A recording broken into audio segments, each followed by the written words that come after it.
FindIndex is proud to be supported by AMBOSS, a medical education platform with an expansive resource library and USMLE-style question bank. Hello and welcome to 10 Clinical Minutes from Decoding DX. I'm Brianna, and today we're going to be talking about nausea medications. So we have to start off with the obligatory, you have to make sure your patient is stable. Work through your ABCDEs, and this is pretty intuitive. If your patient is not stable, that's number one priority. You next want to make sure that you can get some IV access, especially if your patient's actively vomiting, because there's a pretty good chance they might need some volume resuscitation. Then you want to look for red flags. As always, there are certain things that are can't miss diagnoses that, especially in the emergency department, we need to look out for in our patients. We move on to a detailed history and physical. This is super important so we can start testing and treating the underlying cause that's causing the nausea and vomiting. In the meantime, you need to assess and treat for any sort of volume resuscitation, electrolyte imbalances, acid-base disturbances while you're working up for the underlying cause. Because typically nausea and vomiting are symptoms of an underlying pathology. And if you don't treat that underlying cause, you are just chasing your tail and we could be missing a life-threatening diagnosis.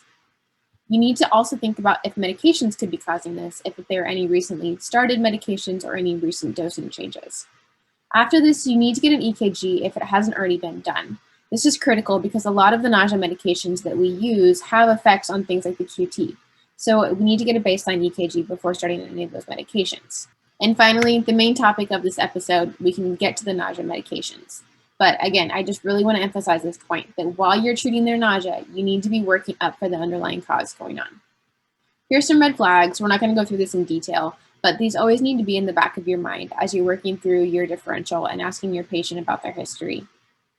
Similar thing here, we're not going to go through all of these. This is just a general list of different possible causes of nausea and vomiting. Again, the main point being here that treating nausea is a band-aid, and if you don't address the underlying cause, it won't go away, and you could miss something that could be significantly harming your patient. This is not an exhaustive list, but please pause and review if you feel that it would be helpful for you. And then finally, we get to what we're really going to talk about, which is treating the nausea and vomiting. To understand which medication is best for your patient, you need to understand the underlying pathophysiology that's going on. The neurochemistry of nausea and vomiting is pretty complex with a lot of interwoven and overlapping pathways, but it can generally break down into four main categories of what could be causing nausea. We're going to go through each of these one by one.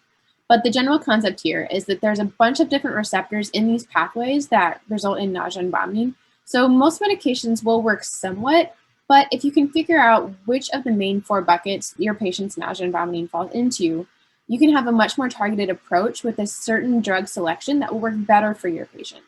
So we're going to start off with central nausea. The main receptors that we're going to be looking at for central causes of nausea are dopamine and histamine. The first line go-to for central causes of nausea is dopamine antagonists. These would be things like prochlorperazine or metoclopramide, or maybe commonly known by their brand names of Compazine and Reglan.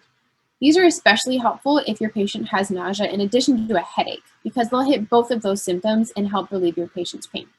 You need to look out for low blood pressure if you're using these medications, and if used for more than a few days, they can cause Parkinson-like symptoms, especially at high doses.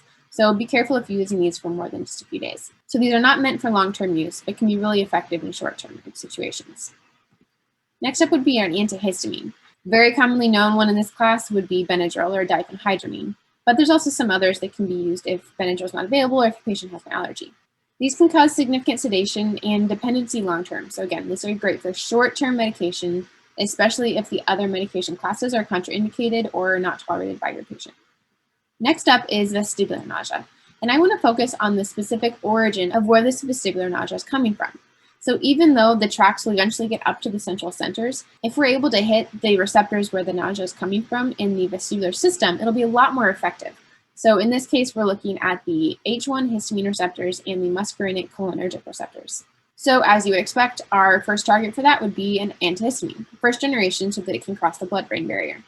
This is especially true in motion sickness, and this would be when you would see medications like promethazine and dimenhydrinate, otherwise known as Phenergan and Dramamine. Those are very commonly marketed for motion sickness. But Benadryl or diphenhydramine is also very effective for motion sickness. But like we talked about earlier, be careful about sedation and long-term dependency. Other options include anticholinergics, and these are especially helpful in post-operative situations. Examples would be scopolamine and trimethybenzimide, but you need to be careful and on the lookout for anticholinergic side effects of these medications, especially if combined with other anticholinergic medications on your patient's medication list.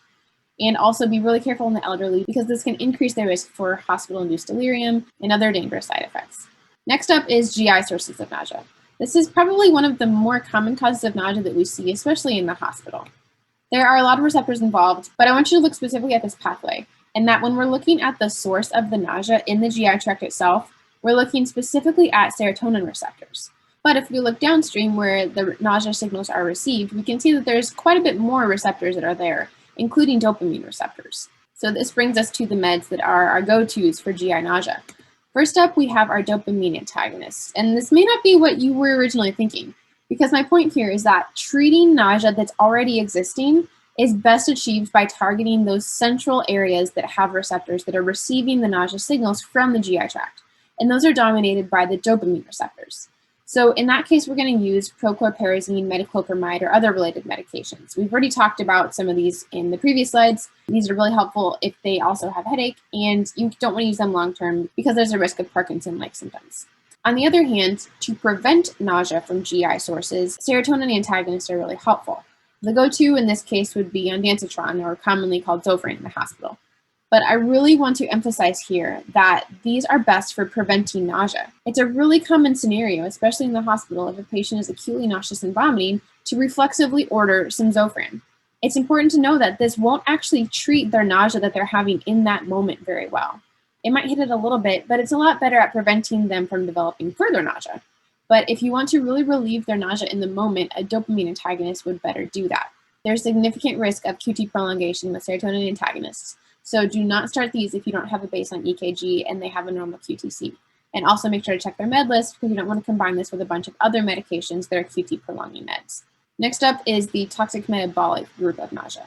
And the main receptors in this group are pretty much all of them. It's kind of hard to target one or just a few that would be most effective here because it's all kind of a mishmash of the different receptors. So in this episode, I'm going to actually focus on chemotherapy-induced nausea because it's a really good example and one of the most egregious toxic insults to the body. And it's important to know that some of the other causes of metabolic nausea, for example, will resolve pretty quickly if you address the underlying cause. So, for example, if a patient has nausea from DKA, if you treat their DKA, then their nausea will get a lot better. So moving back to chemotherapy-induced nausea and vomiting, there's lots of really good research on chemo-induced regimens to help prevent and treat these patients. Starting off with serotonin antagonists, we've already talked about some of these. They're really, really great for preventing nausea. So these are often given before the chemotherapy is given. And don't forget to get that EKG beforehand. Then we have a new class of medications, the NK1 antagonists. A common example in this class would be a aprepitant or Amend.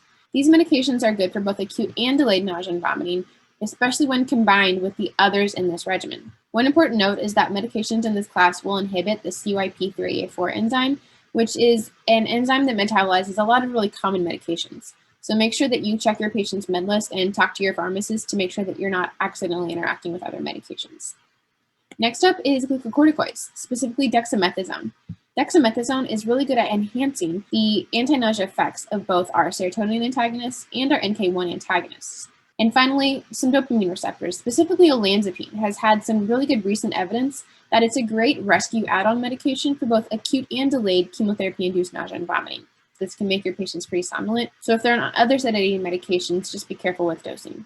So which are you going to choose? I'm going to split this up in two ways. One way is by medication class and the other by symptom. So starting off with our dopamine antagonists. These are really good if your patient has a central cause of nausea and if they have nausea in addition to headache.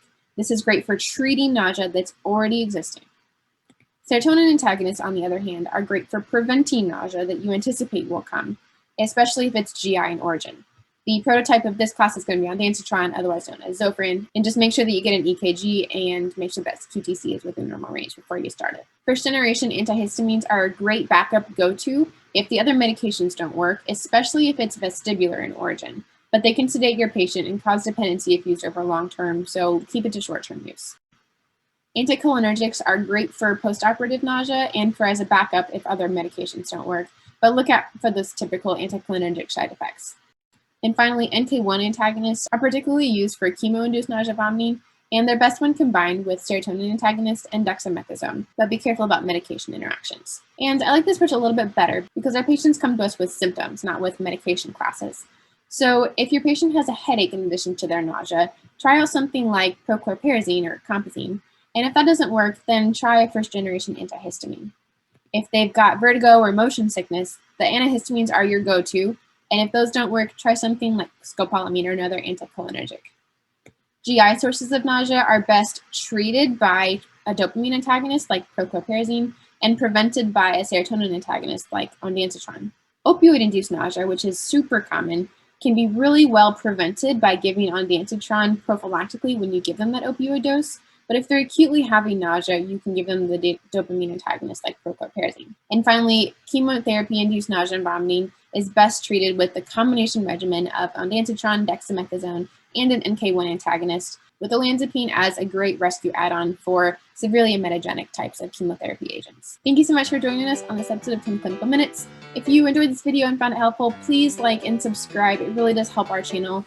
And please, we want to hear from you. Contact us or give us feedback at info@decodingdx.com.